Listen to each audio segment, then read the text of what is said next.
믿음의 길 가다 보면 우리의 시선을 잡아끄는 것들이 참 많이 있습니다. 더 재미있어 보이는 것들도 있고, 더 행복해 보이는 길도 있고, 더 멋있어 보이는 화려한 삶도 있는 것 같습니다. 그런데 그거 한번 보겠다고 기웃거리다가 하나님 손 뿌리치고 자기 멋대로 가다 보면 인생길 잃어버릴 때 있습니다.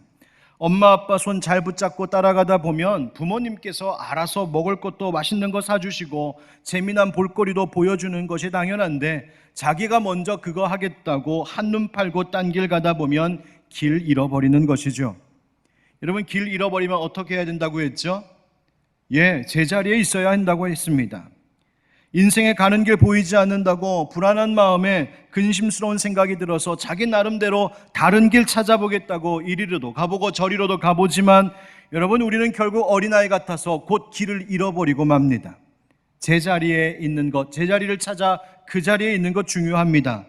내가 뭘 좀 해보겠다고 할 것이 아니라 우리의 참 부모 되신 하나님께서 내 인생의 길을 반드시 다시 찾아주시고 나를 붙잡아 주실 것을 기다리며 잠잠히 그 지켜야 할 자리를 떠나지 않고 제자리 지키는 것이 중요한 겁니다. 여러분, 우리가 떠나지 말고 잘 지켜야 할 우리의 자리, 그 제자리가 어디일까요? 다름이 아닌 바로 십자가 앞 그 자리인 줄 믿습니다. 복음입니다. 예수님이십니다. 거기가 바로 우리의 자리입니다. 주님의 그 손 놓치지 말아야 되고, 혹시라도 놓쳤다면 다시 그 제자리로 돌아와 서 있어야 합니다. 그것이 사는 길입니다. 여러분, 그런 면에서 갈라디아서 이 말씀은 우리에게 바로 우리가 지켜야 할 그 제자리, 우리가 가야 할 그 길을 바르게 가르쳐주는 하나님의 말씀입니다. 보통 바울의 다른 서신서들을 읽어보면 그 앞에 그 대상이 되는 처음 독자들에게 이 편지를 쓰면서 문안 인사를 하는데, 그 문안 인사의 내용은 대부분이 감사와 축복의 메시지가 넘치는 인사말로 시작이 됩니다. 예를 들어 에베소서의 말씀을 보면 내가 기도할 때에 기억하며 너희로 말미암아 감사하기를 그치지 아니한다 말합니다. 에베소 성도들만 생각하면 감사가 넘친다는 거예요. 빌립보서에도 그렇습니다. 내가 너희를 생각할 때마다 나의 하나님께 감사하며. 바울이 빌립보 교인들만 생각하면 감사가 넘치더랍니다. 골로새서에서도 그렇습니다. 우리가 너희를 위하여 기도할 때마다 하나님 곧 우리 주 예수 그리스도의 아버지께 감사하노라. 아멘. 골로새 성도들을 위해서 기도만 하면 마음에 감사가 넘치더라는 거예요. 그런데 감사가 넘치는 인사말로 시작되는 다른 바울 서신들과 달리 이상하게도 이 갈라디아서에는 그것이 없습니다. 대신 갈라디아서에는 바울의 놀라고 격양된 어조로 시작되는 메시지만 있습니다.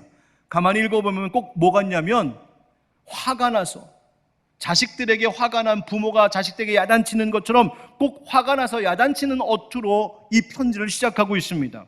무엇 때문에 그렇게 보냐면 바로 이 6절 말씀 때문입니다. 여러분 한번 같이 읽어보실까요? 시작. 그리스도의 은혜로 너희를 부르신 이를 이같이 속히 떠나 다른 복음을 따르는 것을 내가 이상하게 여기노라. 아멘. 여러분, 우리가 굉장히 점잖아서 이 말씀을 내가 이상하게 여기노라 이렇게 읽지만, 사실은 바울의 마음은 그것 아니었습니다. 이렇게 말하는 거예요. 너희들 진짜 이상하다. 너희들 왜 이렇게 되었니? 너희 정말 이상해.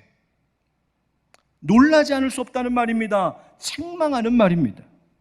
왜 그렇게 말할 수밖에 없었을까요? 이유가 함께 나왔죠. 뭐라고 했습니까? 6절에 그리스도의 은혜로 너희를 부르신 이를 이같이 속히 떠나 다른 복음을 따르는 것, 바로 그것 때문이었습니다.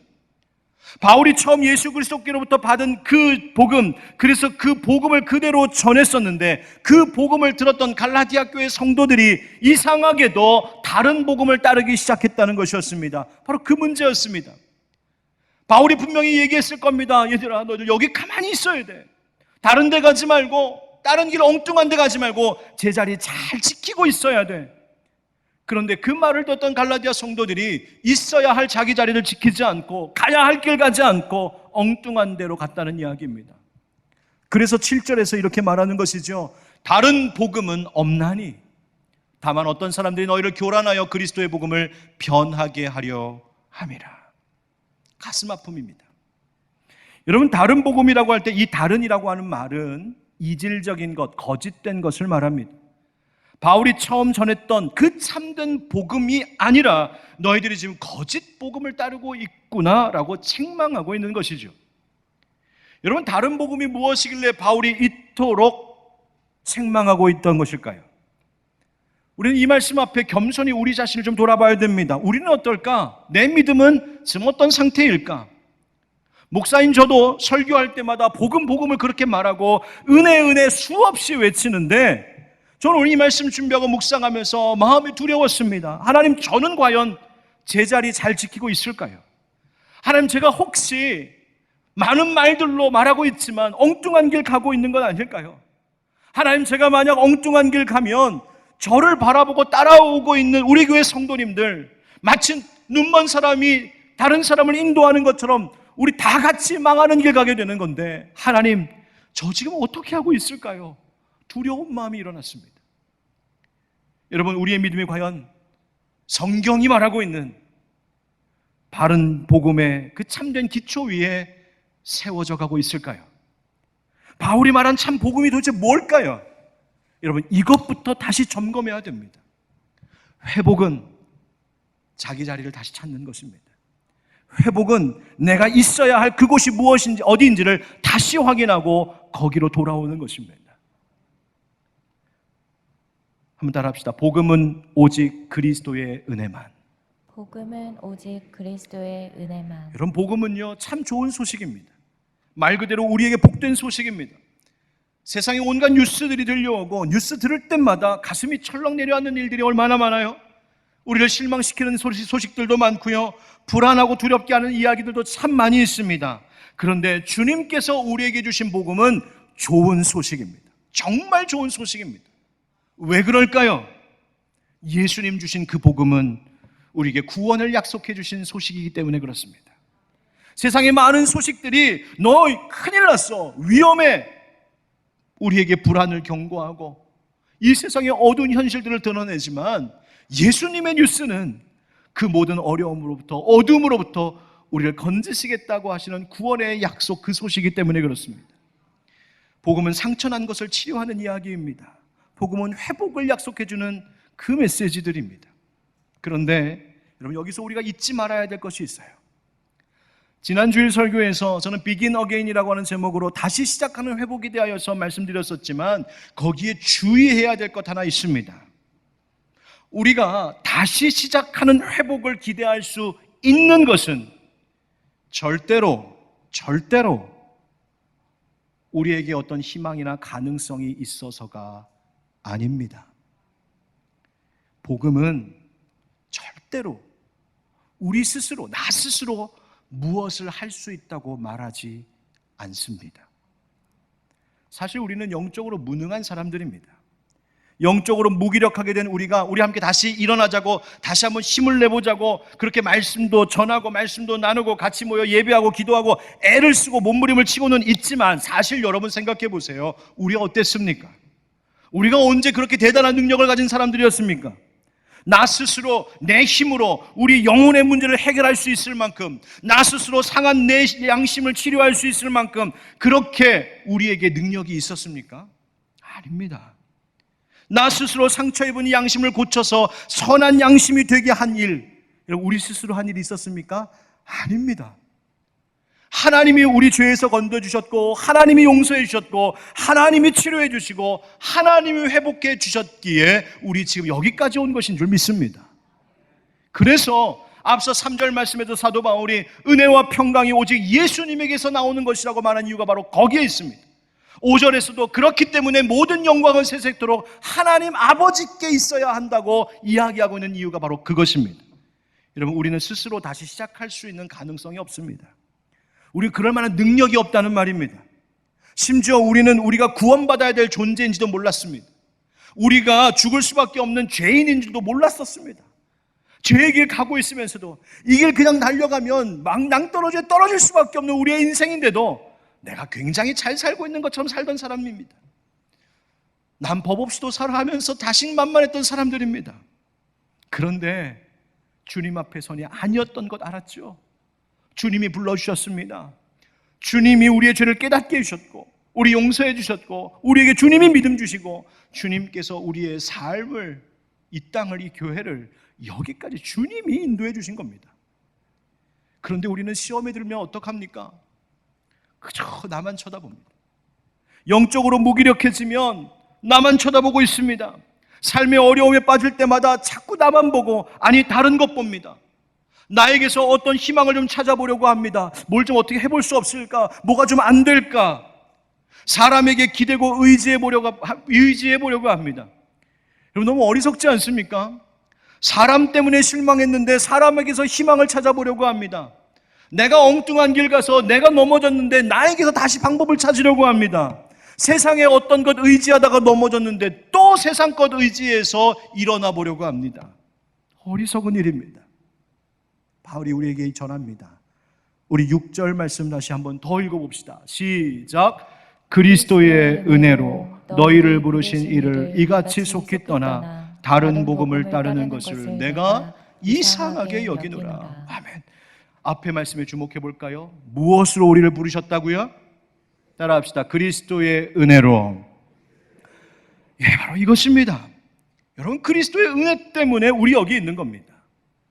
앞서 1절에서 바울이 말했던 것도 바로 그것이지요. 내가 사도된 것이 무엇 때문이라고 했습니까? 사람들에게서 난 것도 아니요, 사람으로 말미암아 난 것도 아니요, 오직 예수 그리스도와 그를 죽은 자 가운데서 살리신 하나님 아버지로 말미암은 것이라고 외쳤던 바로 그것이죠. 바울은 자기의 삶의 뿌리가 오직 주님의 은혜에 내려지고 있다고 말하고 있는 겁니다. 나의 시작이 거기에 있었다고 말하는 겁니다. 은혜 아니면 나는 아무것도 아니라고 말하고 있는 겁니다. 4절에서도 이야기했습니다. 그리스도께서 하나님 곧 우리 아버지의 뜻을 따라 이 악한 세대에서 우리를 건지시려고 우리 죄를 대속하기 위하여 자기 몸을 주셨느니라. 아멘. 누가? 그리스도께서. 우리가 악한 세대에서 건짐받았다 하십니다. 하나님의 심판대 앞에 서면 죄로 인하여 형벌을 받은 것, 그 피할 수 없는 것이 우리의 운명이었는데 그 길에서 우리 건져주셨대요. 누가요? 예수 그리스도께서.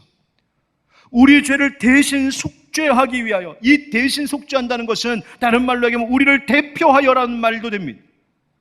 우리 대신, 우리를 대표해요. 자기 몸을 내어주신 바로 예수 그리스도, 그분의 은혜 때문이라고요. 여러분, 그렇습니다. 죄에서 건짐을 받기 위해, 다시 말해 구원 얻기 위해 우리가 한 것 아무것도 없습니다. 성경은 말하는 겁니다. 주님이 우리를 은혜로 부르셨다고요. 다시 시작하는 것, 회복하는 것, 정말 좋은 일이고 우리 다 그렇게 되었으면 좋겠습니다. 그런데 가능성이 우리에게 있는 것이 아님을 기억해야 됩니다. 우리 스스로에게 어떤 기대할 만한 것들이 있어서가 아닙니다. 개인도 그렇거니와 교회의 회복도 마찬가지입니다. 가정이 회복되는 것도 마찬가지입니다. 이 사회가 회복되길 바라는 것도 마찬가지입니다. 우리 스스로 뭘 잘할 수 있어서가 결코 아니란 말입니다. 여러분, 만약 우리 인간에게 어떤 소망에 대하여 일말의 가능성이라도 있다면 우리가 굳이 예수 믿으라고 할 이유가 뭐가 있겠습니까? 다른 종교 믿으면 어떻습니까? 잘 수양하고 잘 열심히 노력하며 살고 착한 일, 선한 일 많이 하면서 살면 되는 것이지. 그러나 그것이 아니기 때문이에요. 소망이 나에게 있는 것 아니고 사람에게 있는 것 아니고 오직 우리를 대신하여서 십자가 지신 예수 그리스도, 그 대속의 은혜 때문에 오늘 우리는 살아갈 수 있는 겁니다. 그렇습니다. 오직 그리스도의 은혜만 말하는 것, 그것이 복음입니다. 그런데 오늘 성경에 보니까 다른 복음이 있답니다. 그리고 다른 복음이 우리를 흔들어 놓는답니다. 한번 따라 하실까요? 복음을 변질시키는 것들. 복음을 변질시키는 것들. 7절에 바울이 이렇게 말하고 있죠. 다른 복음은 없나니 다만 어떤 사람들이 너희를 교란하여 그리스도의 복음을 변하게 하려 함이라. 여기 교란이라는 말과 변하게 한다는 말이 나오는데요. 이 교란한다는 말은 옛날 개역 한글 성경을 보면 요란하게 한다, 요란하게 한다. 이 말의 의미는 뭐냐면 우리의 마음을 뒤흔들어서 중심을 잃어버리게 한다, 그런 뜻입니다. 우리 안에 예수 그리스도의 은혜로 말미암아 우리에게 허락하신 그 평안함이 있는데 이 변질된 복음이 내적인 평정심을 깨뜨려서 불안하게 만들어 버린다는 겁니다. 뿐만 아니라 성경에 보면 그리스도의 복음을 변하게 한다는 이 변하다라고 하는 말은 뒤집어 엎다라는 말입니다. 즉 순서를 뒤집어 엎어서 그게 참된 질서를 바꾸어 놓는, 변질시킨다는 말입니다. 어떻게 말입니까?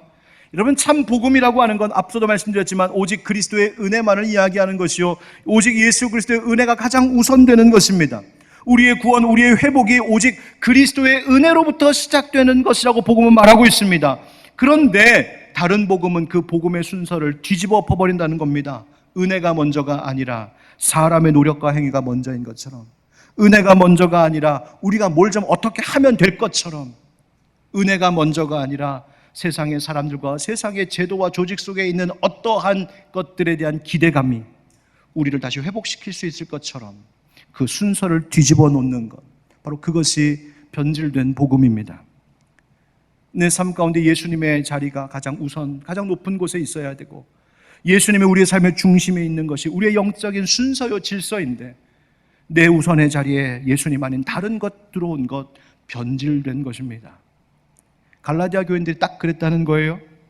거짓 교사들이 옆에서 옆구리 쿡쿡 찌르는 겁니다. 야, 그리스도의 은혜, 좋은 얘기지. 근데 그것만 가지고 되겠어? 그것만 가지고 되겠어? 좀 뭔가 노력을 좀 해봐야지. 사람의 행위가 있어야지. 하나님 주신 율법 있잖아, 율법. 그거 잘 지켜서 행하여 하나님의 마음을 좀 즐겁게 해야지 구원이 있지. 어떻게 그냥 은혜만 가지고 된다고 말해? 사람들의 마음을 자극합니다. 뭔가 하지 않으면 안 될 것처럼, 내가 뭔가 하지 않으면 불안한 것처럼 자꾸만 그 불안감을 심습니다. 아니요, 구원은 사람이 행하는 내 믿음의 수준이 어떠한가에 달려있는 것이 아닙니다. 믿음 생활 잘하면 구원을 얻는다? 여러분, 틀린 말 아닌 것 같은데 틀린 말입니다. 여러분, 믿음 생활 잘하면 구원을 얻는 겁니까? 아니요. 구원은 내가 잘한다고 얻어지는 게 아닙니다. 내가 예배 열심히 드리고 교회 열심히 나오고 기도 많이 하고 봉사 많이 하고 헌금 많이 한다고 그래서 구원 얻는 것 아니란 말입니다. 사람이 어떤 희생을 한다고 해도, 내가 대단한 헌신을 하나님 앞에 드린다고 해도 그게 우리를 구원하는 것이 아니란 말입니다. 우리를 구원하는 것은 오직 예수 그리스도의 은혜뿐인 줄 믿습니다. 바울이 다른 복음이라고 말한 것, 여러분, 다른 복음이라고 말한 이것에 좀 주목해 보세요. 그냥 다른 가르침은 없나니 이래도 될 걸 굳이 다른 복음은 없나니라고 말한 이유가 있지 않겠어요? 왜 그랬을까요?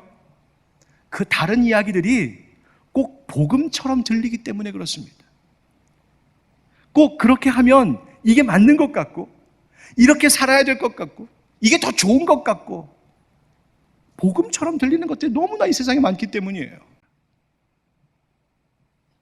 오직 예수, 오직 은혜만 말하는 것이, 세상 사람들은 언뜻 보면 배타적인 것 같고 기독교가 독선적인 것 같다고 말하지만 아닙니다. 오히려 자격도 조건도 안 되고 능력도 없어서 나는 도무지 선한 삶을 살 수가 없고, 나는 도무지 똑똑하게 살아갈 수가 없고, 나는 도무지 자신감 있게 살아갈 수가 없다고, 나 같은 인간에게 무슨 소망이 있냐고, 나는 끝났다고 쓰러져 있는 자들에게까지, 아니, 다시 시작할 수 있다고, 살 길이 있다고 말해주는 것이 바로 예수 복음인 줄 믿습니다.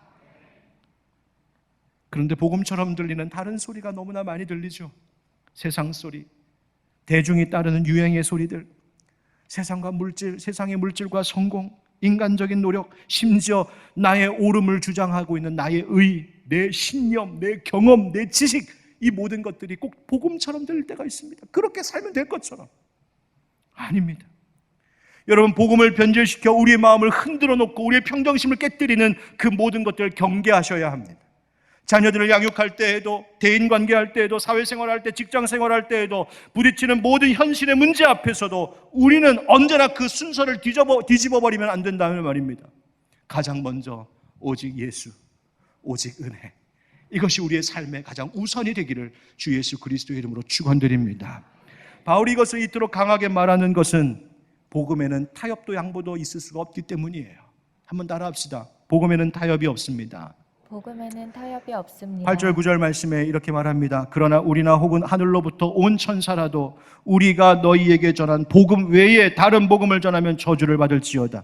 우리가 전에 말하였거니와 내가 지금 다시 말하노니 만일 누구든지 너희가 받은 것 외에 다른 복음을 전하면 저주를 받을지어다. 아멘.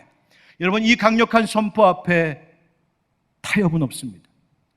이 점에 있어서 얼마나 강경한지 바울은 그러나 우리나 혹은 하늘로부터 온 천사라도 라고 말할 때 이 우리 속에 자기 자신을 포함시켰습니다. 자기 자신도, 바울 자신도 이 예수님께서 주신 이 순수한 복음 위에 조금이라도 뭘 더하거나 내가 조금이라도 이것을 바꾸면 나 역시도 저주의 대상이 된다고 하나님의 법에 자기를 묶어버렸습니다. 예수 그리스도께서 주신 그 복음, 바울의 연구나 바울의 철학적 깊은 사색을 통하여 얻어낸 산물이 아니라 예수님께서 주신 그 복음 외에는 다른 아무것도 아니라고 말입니다. 여러분, 그렇습니다. 예수 그리스도의 은혜만을 전하는 이 복음, 그 복음은 그것을 이야기한 사람의 어떤 사상 때문에 확실한 것이 아니고 시대의 문화나 개인의 경험에 기초한 것이 아닙니다. 그 모든 것들은 다 변하는 것들입니다.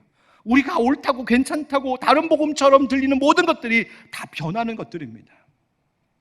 여러분, 우리의 믿음을 교란시키고 변질시키는 잘못된 가르침, 세상의 사상, 이단 사이비들의 엉뚱한 소리들, 자기의 의, 이러한 것들을 경계하고 오직 은혜, 오직 성경이 우리의 삶의 기초요, 기준이요, 그것에 따르는 순서만이 우리를 영적으로 질서 있게 한다는 사실을 잊지 않기를 주의 이름으로 축원드립니다. 루터는 갈라디아서 주석에서 그 서문에 이렇게 말하고 있습니다. 땅은 스스로 비를 일으키거나 만들 수 없고 오직 위로부터 임하는 하나님의 순전한 은혜로 비를 받아들입니다. 이처럼 하늘의 의도 우리가 그 의를 일으키지 않아도 또는 그 의에 합당한 것이 없어도 하나님께서 우리에게 은혜로 주시는 것입니다. 그러므로 결실을 맺기 위해 소낙비를 내리도록 하는 데 있어 땅 자체가 아무것도 할 수 있는 일이 없는 것처럼 마찬가지로 우리도 하늘의 영원한 의를 얻기 위해 우리 자신의 힘과 행위로 할 수 있는 일은 아무것도 없습니다. 여러분, 우리는 땅입니다. 아담이라고 하는 그 이름도 흙에서 지음을 받았다는 이야기입니다. 우리는 땅입니다. 땅인 우리가 무엇을 해서 하나님 나라 그 은혜의 단비를 끌어내릴 수 있는 길은 아무것도 없습니다. 나에게서 어떤 가능성을 찾으려고 들면 우리는 또다시 나의 이 연약하고 어리석은 모습 때문에 실망할 수밖에 없습니다. 사람에게서 어떤 소망을 보려고 하면 우린 또 그 사람 때문에 상처받을 겁니다. 세상의 물줄과 그 어떤 세상에 속한 것으로 그것 의지하여서 이번에는 한번 일어나 봐야지 여러분 기대하셨다면 속히 내려놓으십시오. 그것 때문에 또 넘어질 겁니다. 여러분, 우리가 좋아하는 찬양이 있지 않습니까? 평화 평화로다. 그 다음 하늘 위에서 내려오네. 여러분, 평화가 어디서 내려온다고요? 하늘에서. 여러분, 이거 잊지 마셔야 됩니다. 이 순서를 뒤집지 마시기 바랍니다. 모든 일에든 오직 은혜로, 오직 예수 그리스도가 먼저요, 그 복음의 능력 붙들고 살기를 축복합니다. 그래서 여러분, 복음의 능력이 우리를 얼마나 뜨겁게 하는지, 복음의 능력이 우리를 얼마나 다시 힘있게 하는지, 복음의 능력이 얼마나 우리를 세상에서 당당하게 만드는지, 복음의 능력이 얼마나 우리를 기쁨과 환희 가운데 살아가게 하는지, 복음의 능력이 우리를 얼마나 오랫동안 견디고 참게 할 수 있는 소망이 되는지 우리 세상 가운데 드러내며 사는 복음의 사람들 되시길 축복합니다. 그 복음의 능력이 우리와 우리의 교회를 지키시고 그 복음의 능력이 우리를 강하게 하는 힘이 될 줄 믿습니다.